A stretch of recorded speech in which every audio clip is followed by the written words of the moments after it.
Union, everybody. A little bit more of a brief video here, but I wanted to review some recent allegations of so-called white supremacy on behalf of this evil man you see before him, named Tucker Carlson, from the left, and some of the so-called never Trump right. It appears that those on the left and those at places like the Lincoln Project, who we'll get into in a minute here, are really trying their best, despite the comprehensive video library over at High Energy on YouTube, to cuck the tuck. So what could possibly be behind this? We'll go to Breitbart for the initial chronology and the laying out of the inception of this controversy, only because Breitbart is one of the places that includes a little bit more fuller quotes from Tucker Carlson, so it'll be easier to get better context for what's going on here. The title here from Breitbart is Tucker Carlson, We Cannot Let Democrats Run This Country Because They Hate It. And this title and story comes from a recent segment on Tucker Carlson's show made in the wake of President Trump's remarks at Mount Rushmore. But in the segment, Tucker goes so far as to point out that the Democrat backlash, which should really also include those on the deliriously never Trump right, that them and their allies in the media actually do hate the country. Specifically, Tucker alluded to remarks made by presumptive Democratic presidential nominee Joe Biden, but also Senator Tammy Duckworth, Democrat senator from Illinois, in furthering this point.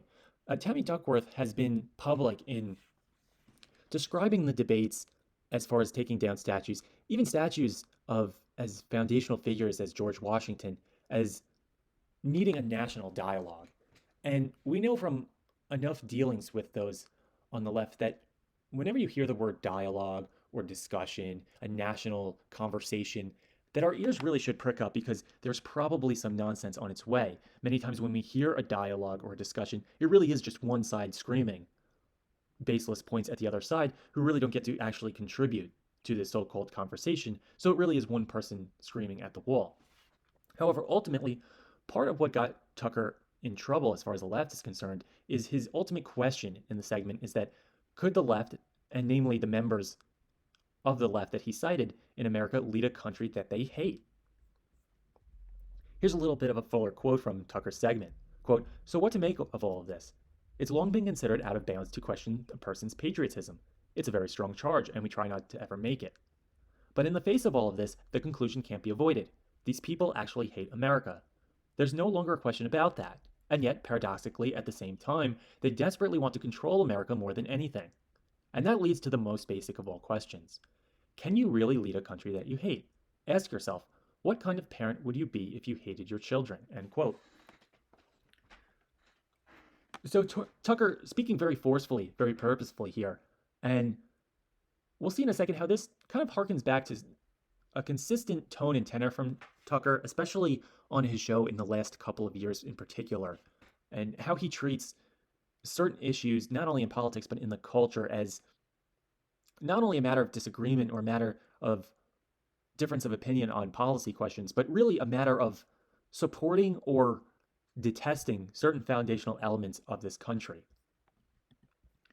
Now, in response, Senator Duckworth in particular has been starting to lob really similar kinds of criticisms back at Tucker Carlson along with President Trump, only without any real evidence from my point of view. In this long opinion piece by Senator Duckworth, she goes after Tucker Carlson because he is really punching beyond his weight and speaking out of turn and questioning her patriotism. She is a veteran serving this country and uses that as a defense, but at the same time lobs criticisms and really insults for the lack of knowledge against Tucker Carlson along with President Trump that would really seem to break the very rule that she seems to hold for criticism aimed at her. And in response, Tucker Carlson called Senator Duckworth a coward, a fraud, and has no moral authority. Quote, "To morons like Tammy Duckworth, George Washington is just some old white guy who needs to be erased. Let's tear down his statues, rename our capital Sharpton or Mandela, and let the revolution continue. But hold on, not so fast. Changes that profound deserve a debate. Not some fake national conversation where they scream commands at you and you get to obey, but a vigorous, reasoned exchange between adults," end quote. And I think that's a particularly good point from Tucker, and he touches on a couple of points surrounding this issue that we noted just a minute ago, that not only are some figures and some elements of America's founding telling when you see opponents looking to have their mark on this country erased, we also find ourselves questioning and really being skeptical of this, again, so-called debate, which really, as Tucker correctly puts it, a fake national conversation, which, if you ever want to see what the left thinks of national conversations, the CNN town hall where Dana Lash really just got the absolute crap beat out of her by every participant on stage and in the audience without really being able to voice her opinion at all in response, that is basically what these people think a national conversation is. Us lecturing you, telling you where you've gone wrong, where you have blasphemed the religion of leftism, and how you can hopefully atone from your sins, but ultimately not ever really be forgiven. And I think Tucker, again, rightly zones in on not only the frivolous and illusory claims of wanting a genuine national conversation in this regard, but also that some founding elements are just kind of beyond reproach for, not for being criticized. They have every idea is, of course, worthy of being criticized and exercising a First Amendment right, but to be outright erased and done away with. It kind of harkens back in my mind to a similar tone and tenor from Tucker regarding the confirmation hearing of Brett Kavanaugh.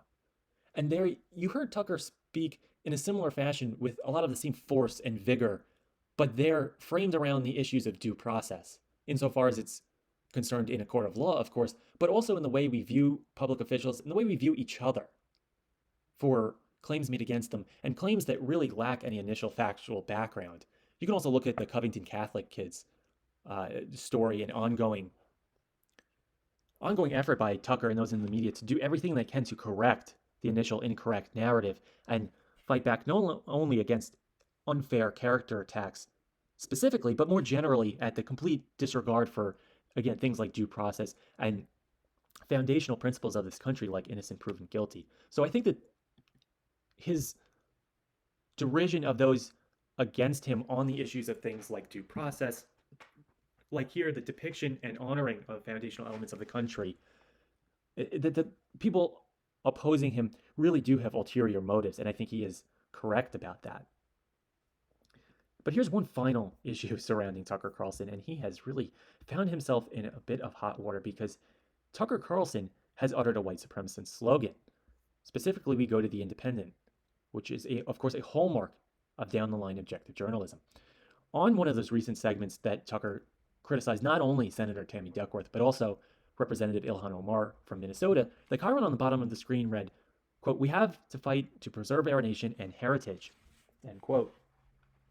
Critics, and we'll see in a second who exactly these critics are, largely, have likened that phrase across the screen to that of the white supremacist 14-word slogan, quote, "We must secure the existence of our people and a future for our white children," end quote.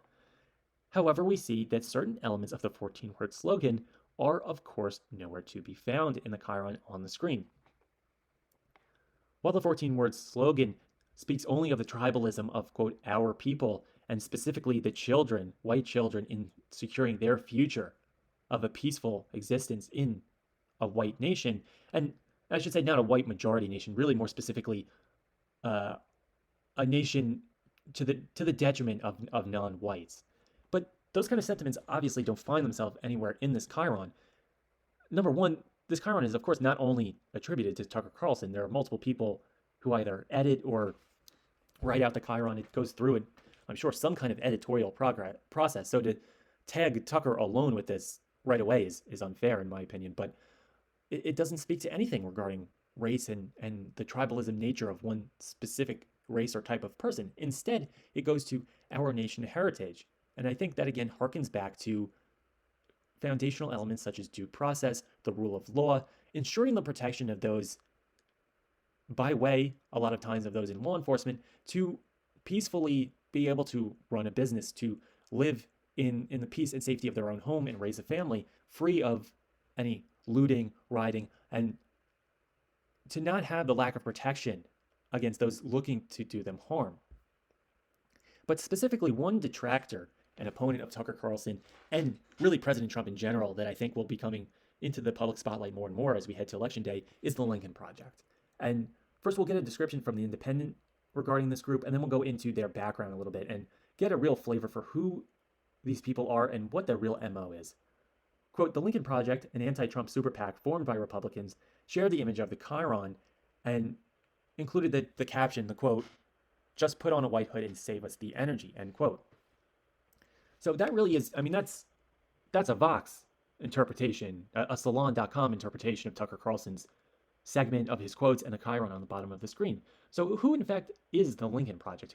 Who makes up their founders, their group? And right away, two individuals right away at least catch my eye, and that's George Conway and Rick Wilson.